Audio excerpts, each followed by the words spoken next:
Muy buenas tardes, estimados televidentes.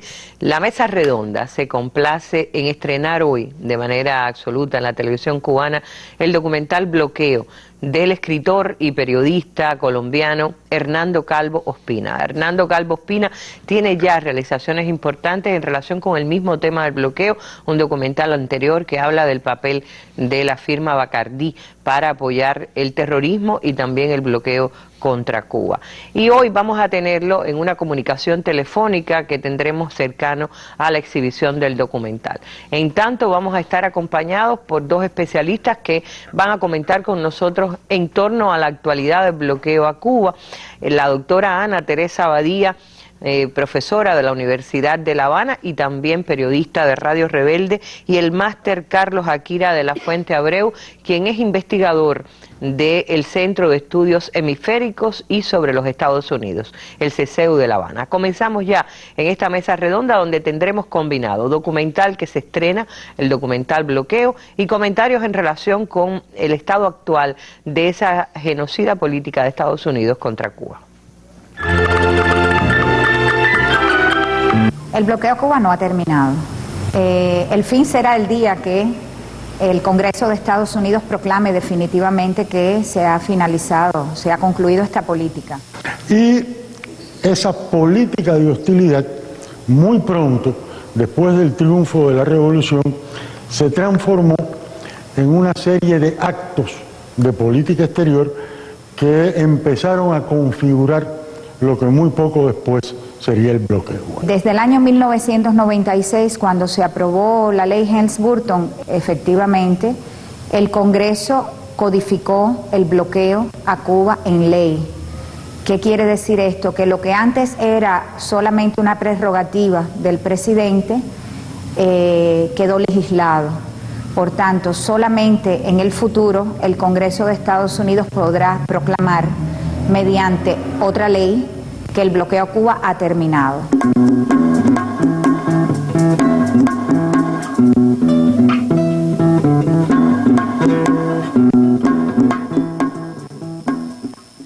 Y entrando en materia, uno de los titulares principales del periódico Granma hoy es las declaraciones de la secretaria general de CEPAL, de una institución de Naciones Unidas, la Comisión Económica para América Latina, CEPAL. Alicia Bárcena ha afirmado en Chile que el bloqueo es un freno al crecimiento de Cuba. Dice esta nota de Prensa Latina y de otras agencias noticiosas que publican su portada el diario Granma.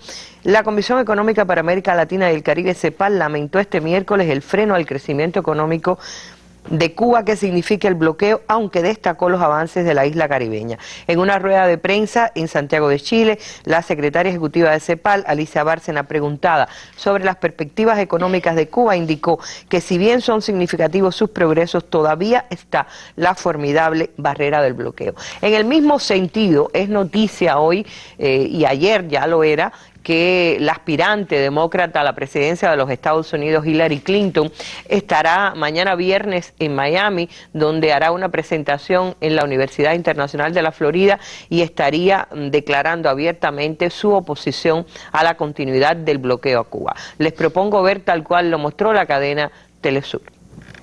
La precandidata por el Partido Demócrata para la presidencia de Estados Unidos, Hillary Clinton, pedirá este viernes ante el Congreso que se derogue definitivamente el bloqueo contra Cuba. Según informaron representantes de su campaña, durante la intervención de Clinton ante el Parlamento, respaldará las medidas adoptadas por el actual presidente Barack Obama con respecto al restablecimiento de las relaciones diplomáticas con la isla.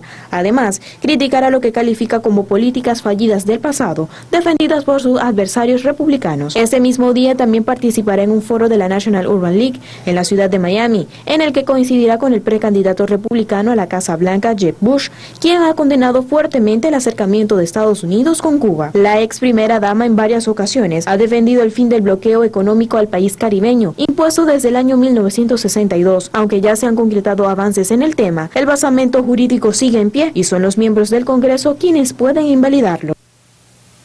Bueno, no era Telesur, una cadena realmente desconocida a lo que alcanza a mi vista, pero una televisora extranjera que le dio esta noticia que la han replicado varios medios de prensa. Al mismo tiempo, Cuba Debate está informando que Marco Rubio, candidato o precandidato, o podría ser uno de los candidatos, aún no se ha definido, candidato republicano, a la presidencia, también le salió al paso a Hillary Clinton en el tema Cuba, dice, en lo que el diario The Hill califica hoy jueves como golpe preventivo contra Clinton. Marco Rubio señaló que el rechazo de la ex jefa de la diplomacia estadounidense al bloqueo constituye un grave error y reiteró sus posiciones contrarias al nuevo curso de la política de Obama hacia la isla.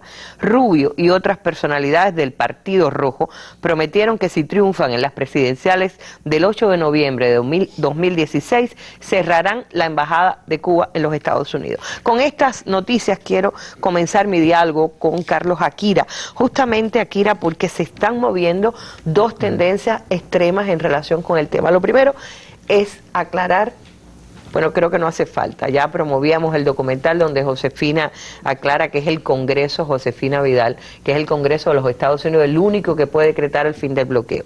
Pero se sabe que se mueven hoy varios proyectos de leyes que estarían alando en un sentido o en el otro, hacia lo que propone la Clinton o Marco Rubio. Entonces me gustaría saber cuál es la realidad hoy en el Congreso norteamericano. Sí, muy buenas noches. En primer lugar, como bien dices, en el Congreso estadounidense existe un conjunto de medidas o un conjunto incluso de iniciativas con respecto a cómo se mueve la política hacia Cuba. Hay tantos proyectos que van enmarcados sobre todo en una mirada de acercamiento, sobre todo, y potenciar lo que se está tomando como parte del Ejecutivo para relanzar las relaciones con Cuba, sobre todo en el proceso de regularizar esa relación, quizás normalizar, implica por supuesto eliminar el bloqueo y un conjunto también de medidas que están articuladas a esa política, pero lo cierto es que existen un conjunto de disputas incluso dentro del Congreso con respecto a cómo modular la política hacia Cuba. Por ejemplo, sectores que están articulados, incluso no solamente hablamos del Partido Demócrata, que sí ha respaldado, quizás en un sentido mucho más amplio, el cambio de política, pero también dentro del Partido Republicano, con respecto al proceso de acercamiento, sobre todo, dirigidos, por ejemplo, en políticas o en proyectos que van enmarcados, por ejemplo, en el área del turismo, específicamente abrir el turismo estadounidense a Cuba, sobre todo, y en el Comité de Asignaciones del Senado se discutía esto y se aprobó una posibilidad de avanzar en este sentido. Claro, esto que se aprobó en el Comité del Senado no quiere decir que está aprobado en el Congreso. Para nada, evidentemente. Esto lleva otro tipo de pasos, incluso no solamente dentro del Senado estadounidense, que se debería llevar a una votación mayor, sino también en la Cámara de Representantes. Y esto también tiene pasos burocráticos que implican, por supuesto, avanzar en un sentido en esta dirección. Otros proyectos también dirigidos quizás en su totalidad a la eliminación del bloqueo, también, pero que en términos pragmáticos para muchos legisladores, incluso para diferentes tanques pensantes, han planteado que un proyecto que abarque todos los elementos del bloqueo sería muy poco probable en estos momentos que avanzara, sobre todo, y por eso se buscan medidas parciales como estas del turismo, como también buscar abrir el transporte, abrir también espacios para el avance de proyectos que pueden ser de beneficio mutuo en áreas específicas también, como pueden ser proyectos en áreas medioambientales o seguridad marítima, y ello implicaría, por supuesto, avanzar y tratar de buscar espacios de convergencia en este tipo de temas, que se articulen también, evidentemente, porque hablar de la política del Congreso no solamente implica el trabajo del Congreso, sino aquellas áreas que se articulan al trabajo del Congreso.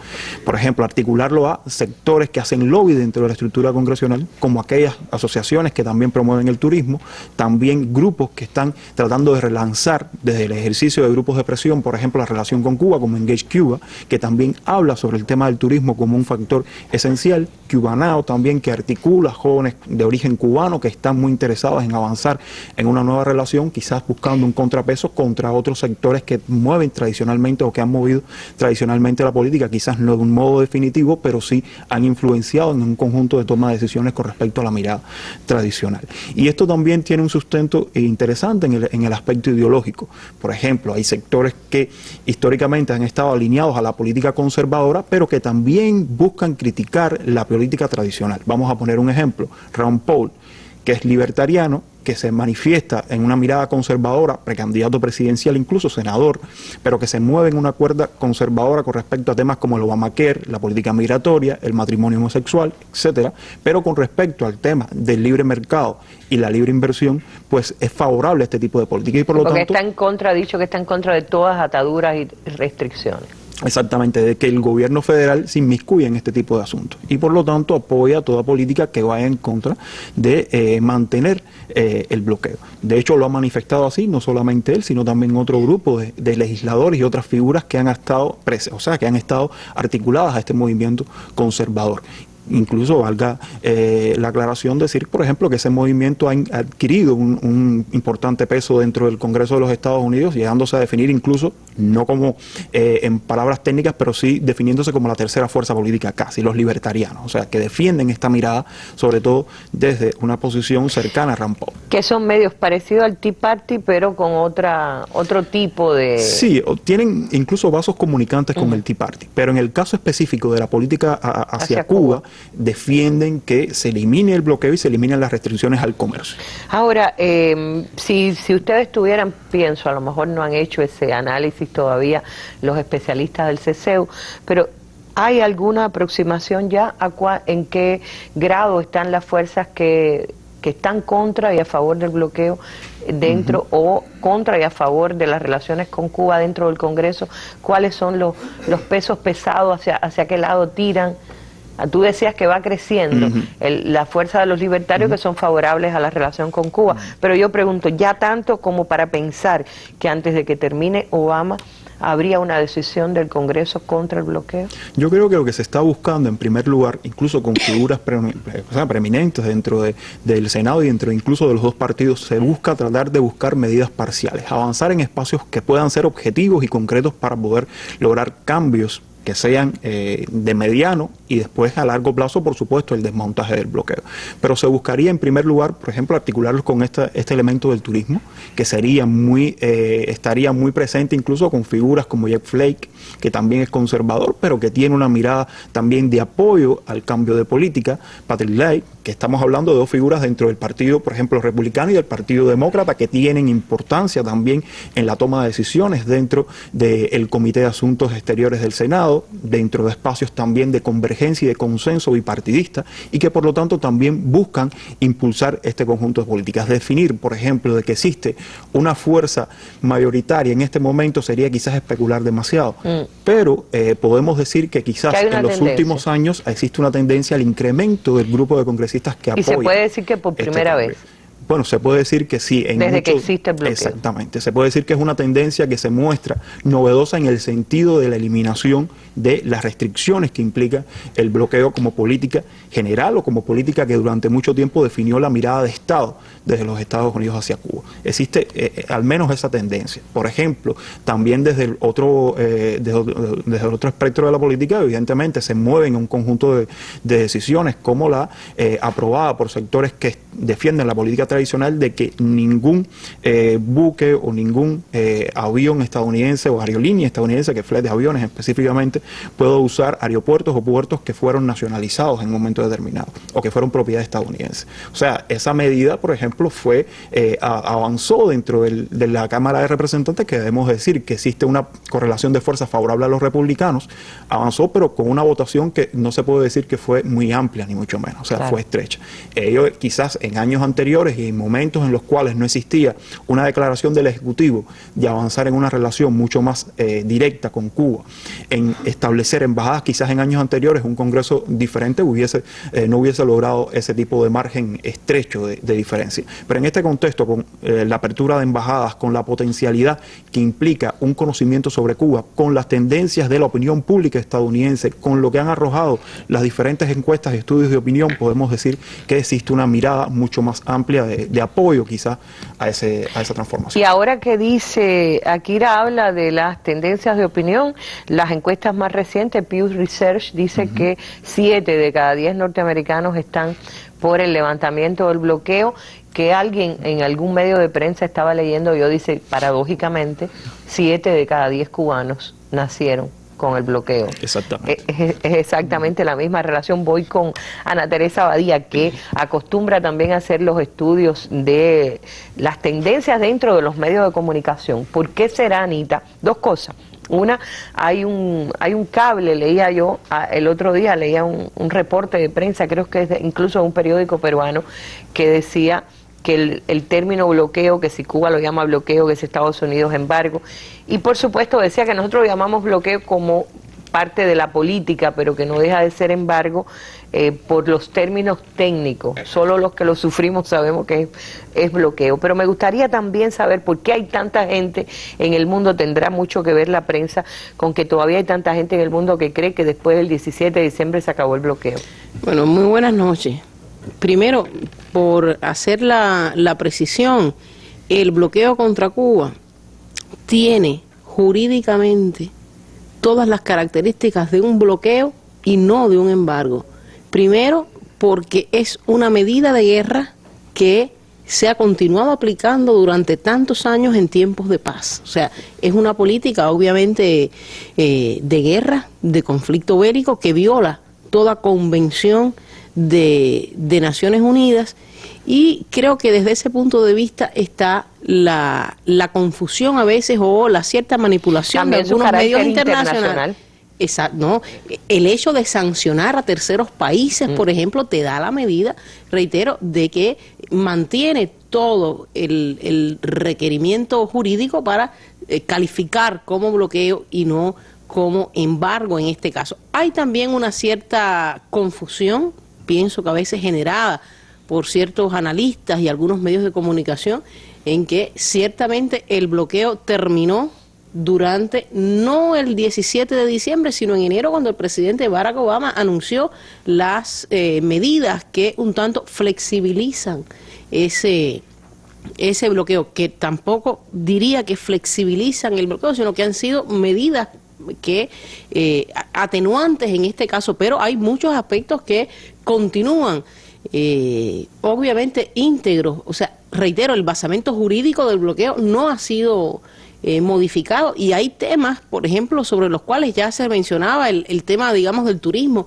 pero hay otros que siguen intactos, como por ejemplo la prohibición a Cuba de la exportación de sus productos a Estados Unidos, la compra de equipos que tengan el más del 10% de componente norteamericano, que yo creo que son algunas de las que nos sentimos diariamente los cubanos, ¿no? Porque realmente es absolutamente increíble que Cuba no pueda adquirir en el mercado internacional ningún equipo que tenga más del 10% de componentes norteamericanos, porque así lo está regulando el bloqueo. Queda intacto también el hecho de que Cuba no pueda utilizar el dólar en sus transacciones internacionales, y bueno, el tema del bloqueo.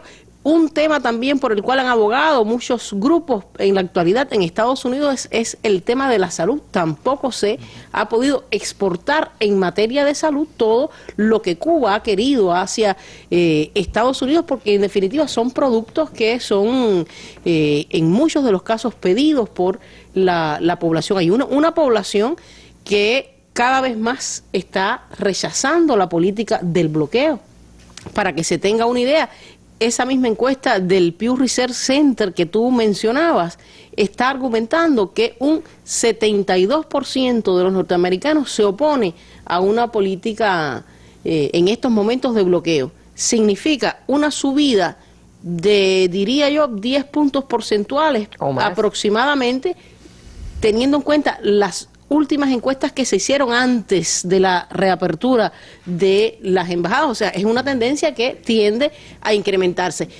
Si la memoria no me falla, de los republicanos, por ejemplo, la comparación entre demócratas y republicanos, obviamente, los demócratas aproximadamente en un 83% y los republicanos en un 56%, pero representa también un incremento de los republicanos rechazando también el bloqueo. Un bloqueo que, como se ha dicho aquí, el hecho de eliminarlo será lento, es un proceso complicado, al ser convertido en ley en 1996 por el expresidente Bill Clinton, después de la firma de las leyes de la Helm-Burton, porque la Torricelli ya había sido aprobada en el 92. En el 92, y de hecho coincido que sí, efectivamente el presidente Barack Obama, y de hecho es lo que ha venido haciendo su gobierno, puede desmembrar algunas restricciones, puede tomar algunas medidas, pero lo contenido en leyes, como por ejemplo la Torricelli,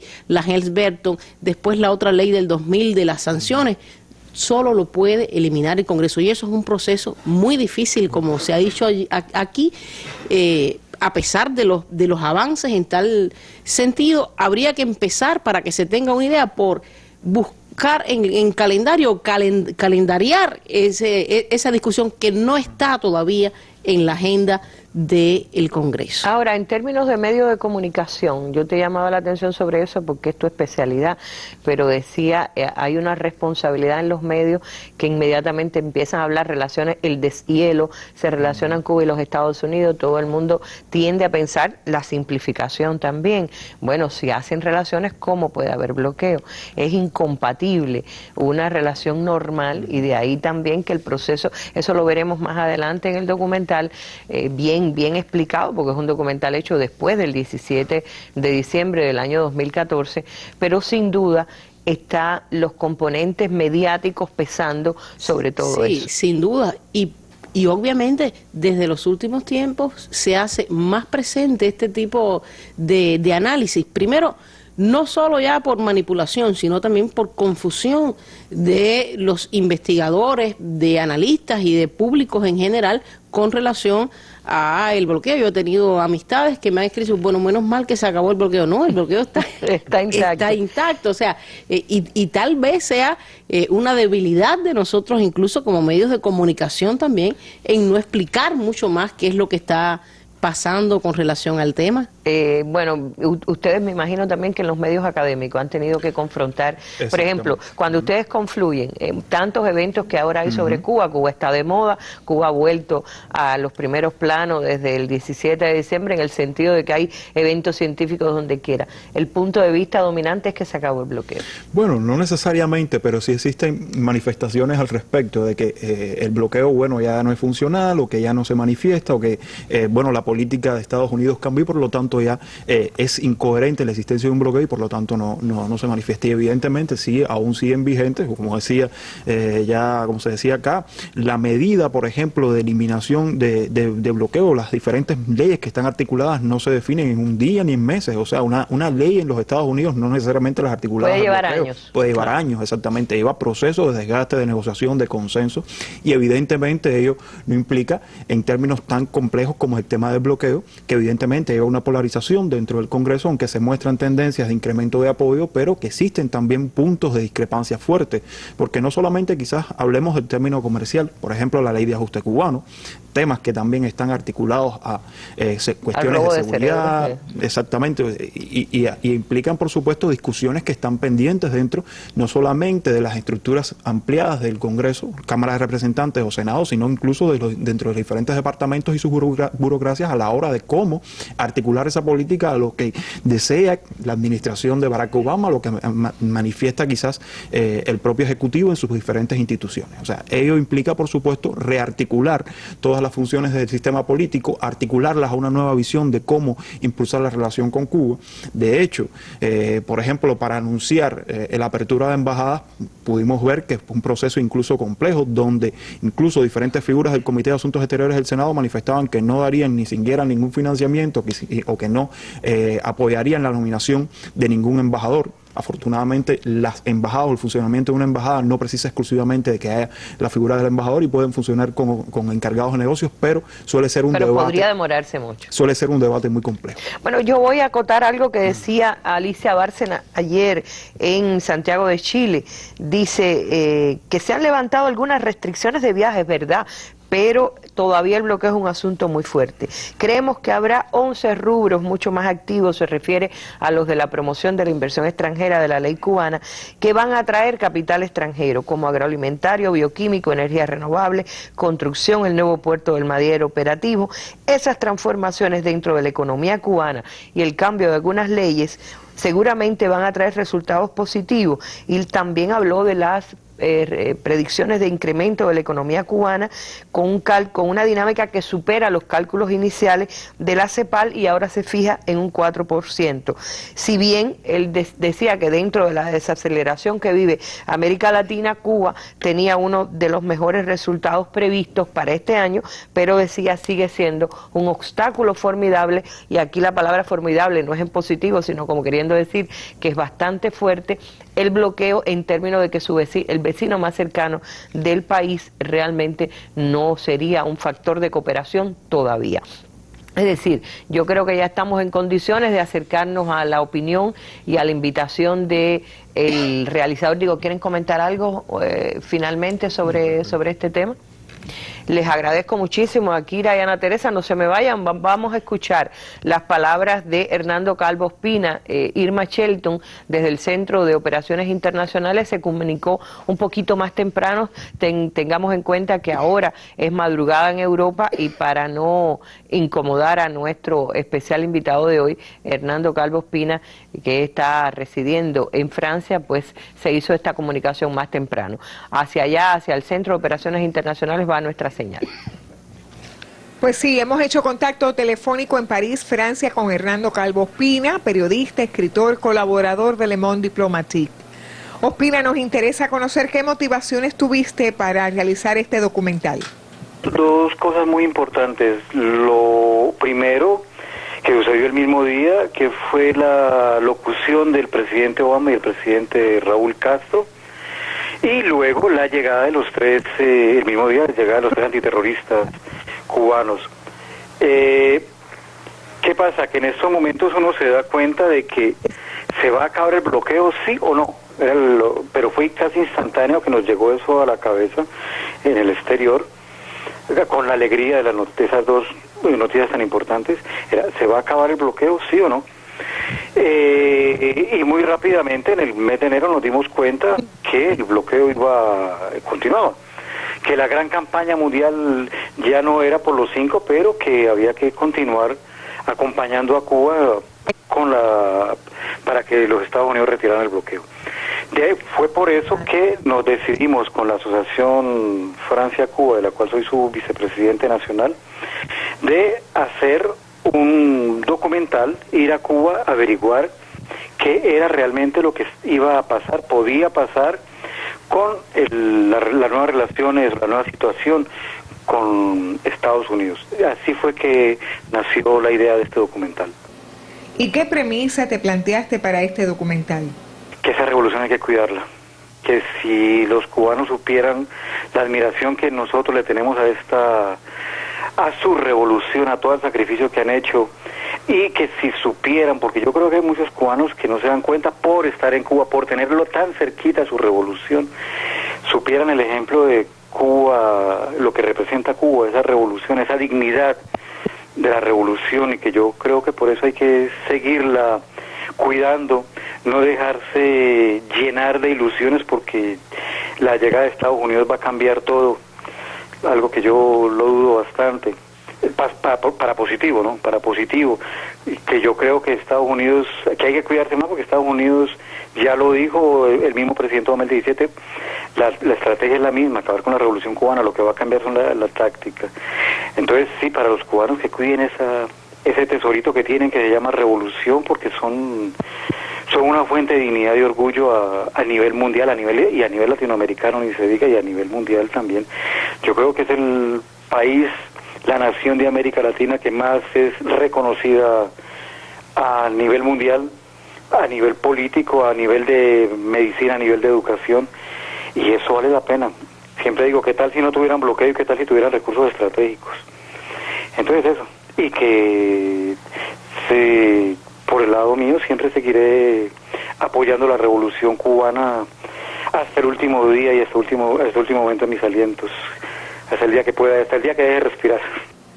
Pues muchísimas gracias en nombre de todo el colectivo de la Mesa Redonda y de los televidentes cubanos, Ospina. Ahora, como todos, estoy ansiosa por ver este material, El bloqueo contra Cuba, el genocidio más largo de la historia. Gracias a Irma Shelton, y un minuto antes les comento, ahora mismo mientras estábamos aquí ha puesto en la página, en su página Cuba Debate, la noticia de que el periódico The New York Times respalda a Obama en el cierre definitivo de la cárcel en Guantánamo. Esta medida permitiría a la administración de Barack Obama rectificar una farsa legal que comenzó hace más de 13 años cuando los primeros detenidos llegaron a la cárcel creada bajo el mandato de Bush con el propósito de evadir las restricciones constitucionales y morales estadounidenses, afirma el editorial del New York Times. Pero esto más o menos se parece un poquito a lo que pasa con el bloqueo. Medidas más, medidas menos, el bloqueo se mantiene, se flexibiliza un poco, pero ahí está igualito hasta que el Congreso de los Estados Unidos, y esto no va a ser en lo inmediato, decida definitivamente echar abajo esa política genocida. Pasa como con la base naval, que piden que se retire la cárcel, pero no se habla todavía, y parece que no será por ahora, de la devolución del territorio legalmente ocupado en la bahía de Guantánamo. Con estas noticias ya estamos despidiendo este segmento de diálogo para presentarles a ustedes el documental Bloqueo. Está en varios idiomas, lo ha publicado así Hernando Calvo Ospina, francés, inglés y también español. Es la versión que transmitimos ahora para ustedes, Bloqueo, de Hernando Calvo Ospina, que lo disfruten. Agradecerle también especialmente a este periodista, escritor y realizador colombiano, tan amigo de Cuba, tan solidario con nuestro país, pero además que sabe hacerlo con la elegancia de los buenos escritores. A ustedes gracias por su atención y hasta un nuevo encuentro en la Mesa Redonda. Muy buenas tardes, noches.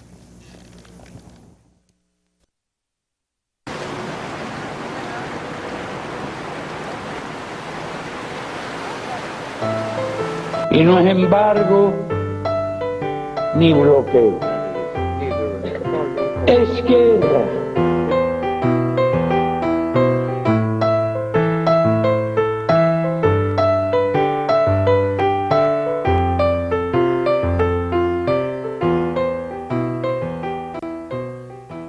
We will end an outdated approach that for decades has failed to advance our interests, and instead we will begin to normalize relations between our two countries.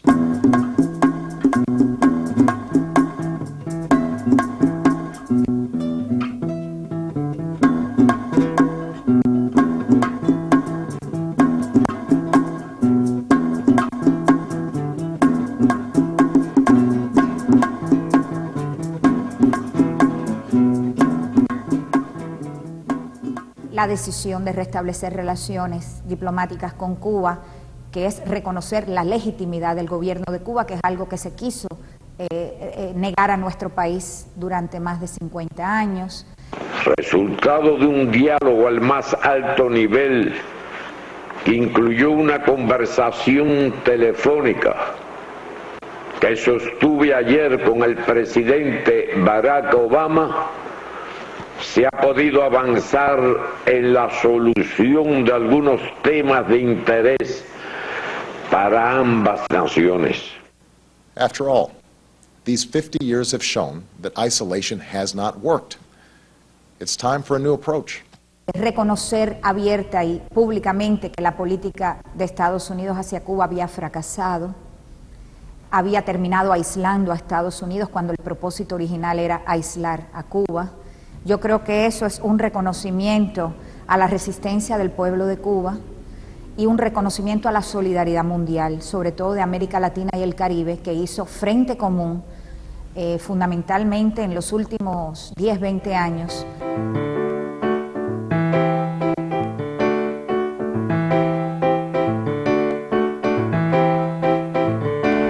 Porque es una discriminación contra la nación y contra todos los ciudadanos cubanos. Es una cosa totalmente injusta. El establecimiento de las relaciones diplomáticas es el inicio de un proceso hacia la normalización de las relaciones bilaterales. Pero esta no será posible mientras exista el bloqueo. No se devuelva el territorio ilegalmente ocupado por la base naval de Guantánamo. El bloqueo económico, comercial y financiero que provoca enormes daños humanos y económicos y es una violación del derecho internacional, debe cesar. El bloqueo a Cuba no ha terminado. El fin será el día que el Congreso de Estados Unidos proclame definitivamente que se ha finalizado, se ha concluido esta política. Hay un intento de presentar lo que está sucediendo a partir del 17 de diciembre como una normalización de relaciones entre los Estados Unidos y Cuba. Esa es una tendencia que se está viendo, tendencia equivocada. Lo que se decidió el 17 de diciembre y se anunció el 17 de diciembre es la decisión de restablecer relaciones diplomáticas. Pero hay una confusión. Desde el año 1996, cuando se aprobó la ley Helms-Burton, efectivamente, el Congreso codificó el bloqueo a Cuba en ley. ¿Qué quiere decir esto? Que lo que antes era solamente una prerrogativa del presidente quedó legislado. Por tanto, solamente en el futuro el Congreso de Estados Unidos podrá proclamar mediante otra ley que el bloqueo a Cuba ha terminado. El presidente de los Estados Unidos tiene amplios poderes ejecutivos. Si aplica con determinación esos poderes, lo puede modificar sustantivamente y deja solamente al bloqueo con 4 o 5 aspectos principales que él sí no puede modificar.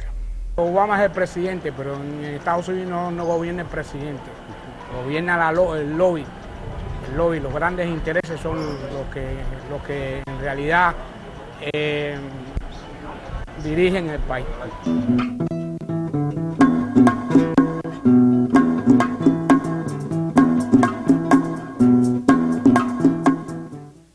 No hay un cambio en los objetivos de la política de Estados Unidos hacia Cuba, el que sigue siendo el tratar de promover cambios en el gobierno de nuestro país. De lo que se trata es un cambio en las tácticas, en las vías para lograr esto. En el pensamiento geopolítico de los Estados Unidos, siempre Cuba ha estado como una, digamos, pieza en su ajedrez geopolítico, como una pieza deseada, como una pieza que está destinada a pertenecer al juego del más poderoso.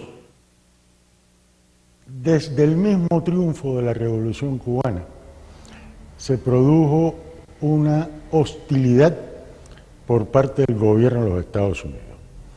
Hostilidad básicamente porque el ejemplo de la Revolución Cubana desde los mismos inicios era insostenible para los Estados Unidos en un territorio como la América Latina y el Caribe que consideraba suyo. Desde el año 59 le dolió más a la mentalidad imperial, nuestra soberanía, nuestra decisión absolutamente irreversible de forjarnos como pueblo un destino diferente, un destino socialista además. Y esa política de hostilidad, muy pronto, después del triunfo de la Revolución, se transformó en una serie de actos de política exterior que empezaron a configurar lo que muy poco después sería el bloqueo cubano. Y eso se ve muy claro en un memorándum que el subsecretario de Estado entonces, en 1960, Lester D. Mallory, le preparó al que era el secretario de Estado, Roy Rubottom, donde decía: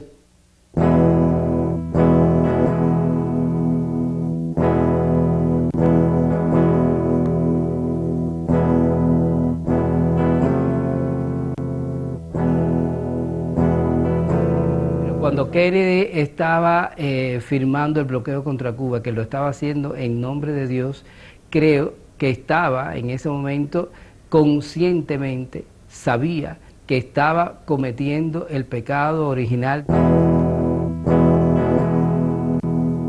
La Convención contra el Delito de Genocidio de 1948 deja claro que genocidio es el intento de destruir a un grupo. ¿Y qué cosa es lo que ha hecho el bloqueo? Tratar de destruir un grupo, los 11 millones de cubanos. El bloqueo ha sido un acto criminal, genocida, horrible, diabólico, implantado por el gobierno de Estados Unidos contra el pueblo cubano. Ha tratado de matarnos por hambre, por necesidades, por todo. Yo creo que una de las grandes heroicidades, no solo de nuestra región, yo creo que a nivel mundial en muchos años, fue esa resistencia del pueblo cubano ante lo que el compañero Fidel le llamó en un momento dado el doble bloqueo y los intentos de destruir a la revolución cubana, habiéndose destruido el socialismo en Europa Oriental, habiéndose destruido a la Unión Soviética. El bloqueo es una guerra económica contra Cuba. Guerra económica. Es la persecución tenaz, constante de toda gestión económica de Cuba en cualquier parte del mundo. Estados Unidos trabaja activamente a través de sus canales diplomáticos, a través de sus embajadas, para presionar a cualquier país que quiera comerciar con Cuba, para presionar a cualquier empresa que desee comerciar o invertir en Cuba.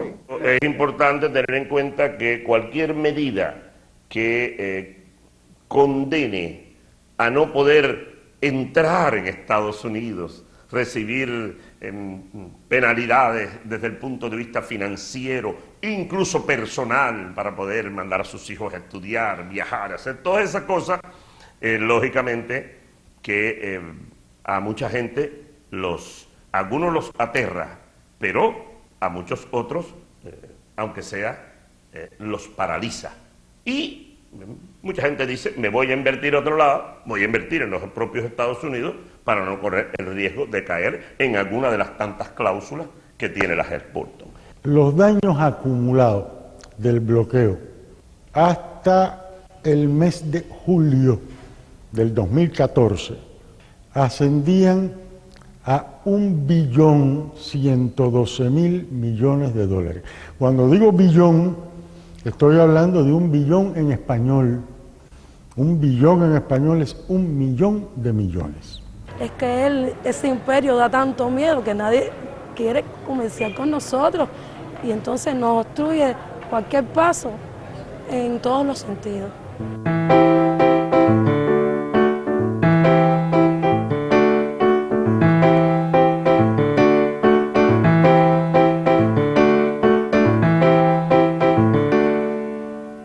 En muchas formas se puede ilustrar el impacto del bloqueo. A veces los tratamientos hay que cambiarlos 3 y 4 veces porque no tenemos el medicamento adecuado, porque falta algún material para poder hacer ese medicamento.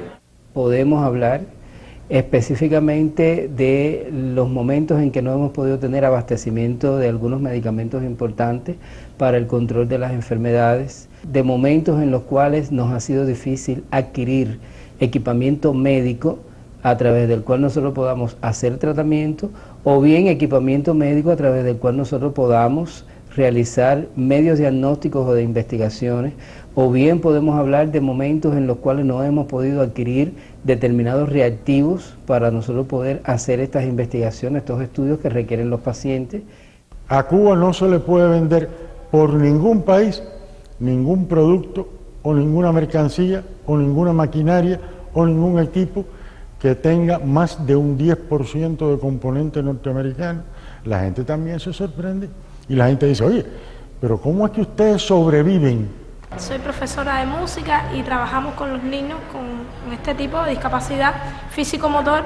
Esta escuela tiene la misión de atender niños, adolescentes y jóvenes con desviaciones en el área motriz, o sea, niños con limitaciones físicos-motoras. Cada niño, en función de la patología física que presenta, necesita un determinado tipo de silla de ruedas. o sea, en función de corrección de postura, de corrección de equilibrio. Hay niños que pueden trabajar con sillas convencionales, pero hay niños que con determinada espasticidad que pueden tener en el cuerpo necesitan sillas con determinados aditamentos para que se puedan trasladar de un lugar a otro. Y nosotros estamos imposibilitados de poder comprar esa silla en el mercado internacional, porque realmente cuando se dice en el mundo que de las personas que que llevan a cabo esta política de bloqueo, que es para Cuba, hay situaciones. Entonces no nos venden a nosotros este tipo de sillas. Y hay que auxiliarse en momentos determinados en terceros países. Entonces es una causal, es una limitante, un ejemplo de bloqueo en esta escuela, el acceso a diferentes sillas para corregir postura. Necesitamos, por ejemplo, materiales específicos, por ejemplo, un lápiz con más grosor, determinados materiales con silueta donde a partir de la torpeza motora que tenga el estudiante pueda trabajar mejor en función de mejorar el tema de calidad en el aprendizaje. ¿Qué pasa? A partir de todo es una causa, nosotros no podemos comprar y trabajan estos niños con los mismos materiales didácticos convencionales de manera estándar.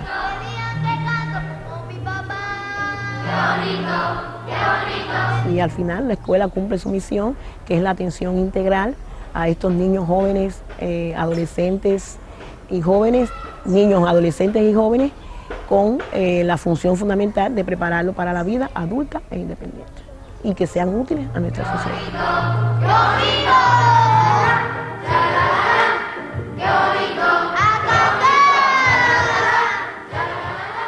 Hay un grupo de niños que se están muriendo en los hospitales oncológicos y sin embargo medicamentos para salvar a esos niños lo tienen los Estados Unidos. Nosotros no podemos mantener relaciones económicas con las subsidiarias de empresas norteamericanas en otros países. La temozolomida es un medicamento que ha tenido un impacto importante en la supervivencia de los tumores malignos de la infancia. Cuando lo podíamos comprar en los laboratorios que nos vendía la India, teníamos la ventaja de que ese producto lo podíamos comprar un poco más barato. 50% mucho menos, porque una tableta cuesta $500 y con los laboratorios que nos los vendía la India nos los vendían a $200. Y los Estados Unidos han comprado ese laboratorio y nosotros hemos perdido ese proveedor. Eso se nos ha repetido a lo largo de los años en múltiples ocasiones. ¿Cuántos diabéticos están esperando por el Everprot P que tiene Cuba ya hace años y que podría solucionar y evitar amputaciones de diabéticos que están esperando en Estados Unidos? La imposibilidad que tenemos para comercializar los productos nuestros cubanos que ya tienen un impacto importante en el tratamiento del control del cáncer y que no son comercializados en los Estados Unidos. Eso es totalmente injusto, eso es cruel. Eso no es una política humana, eso no son seres humanos.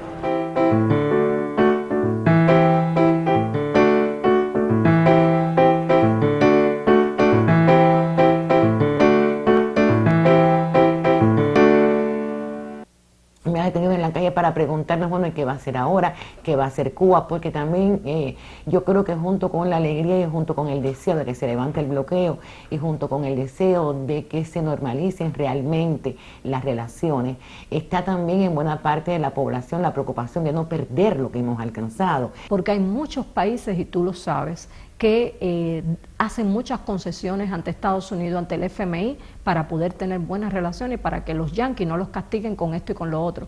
Y por tanto, que la comida que come su pueblo depende de los préstamos que le da el FMI, y para estar bien con el FMI hay que estar bien con los amos.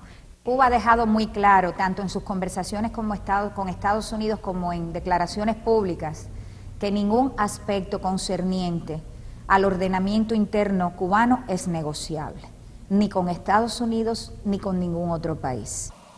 Pero no se debe pretender que para ello Cuba tenga que renunciar a sus ideales de independencia y justicia social, ni claudicar en uno solo de nuestros principios, ni ceder un milímetro en la defensa de la soberanía nacional. Por eso para nosotros es inaceptable la cuestión de cese el bloqueo a cambio de concesiones políticas, concesiones que corresponden a la soberanía de nuestro país. Es absolutamente inaceptable. Es indignante, es irritante. Y realmente preferimos perecer a renunciar a nuestra soberanía.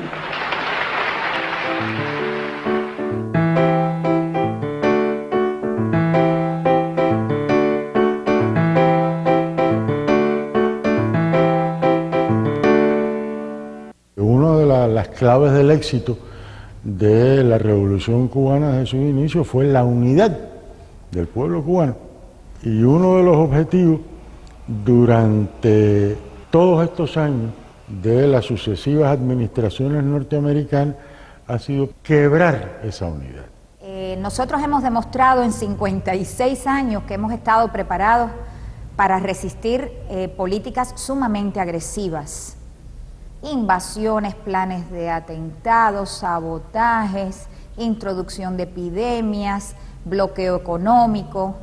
Yo creo que después de esto Cuba ha dado prueba de su preparación, del alto nivel de cultura política que hay en el país, de la madurez de nuestra población, de la fortaleza de la cultura cubana, del patriotismo y del nacionalismo cubano. La entrega, la dedicación, el sacrificio, son los patrones que verdaderamente sigue hoy el científico cubano, pero sobre todo con mucha conciencia revolucionaria, que es la única forma en que nosotros lo hemos podido hacer a lo largo de los años. Yo creo que la joven dirigencia cubana que está destinada a sustituir a la generación histórica tiene esa enorme responsabilidad. Es una vanguardia que se ha venido formando en el trabajo directo con el pueblo. No son fruto de un laboratorio, no son criaturas, digamos, elaboradas por manipulación genética. Son gente que ha nacido del pueblo y que se ha formado en esa batalla cotidiana contra las dificultades, buscando fórmulas para realmente salir adelante en medio de la crisis, en medio de las condiciones más difíciles. Ese día de la locución del general de ejército es un día muy importante en la vida de los revolucionarios cubanos porque es un día de nuestro triunfo. Es el día en que este pequeño país, el pequeño David, frente a Goliat, el tirapiedra, le dio en el centro del ojo, porque tuvieron que reconocer que tanta maquinaria, tanta plata puesta, tantos mercenarios comprados, tanta prensa pagada por ellos no pudieron con nosotros, con este país que ha vivido en apagones, que ha vivido prácticamente sin nada, pero que hemos vivido, hemos sobrevivido y hemos vencido. Las bases de nuestro pueblo son tan firmes que yo pienso que 1000 bloqueos que quiten no van a remover las raíces de este pueblo y la fortaleza de este pueblo y las convicciones de este pueblo. Y estos locos andan pretendiendo que todo el mundo haga exactamente igualito que ellos. Y lo de ellos no nos gusta.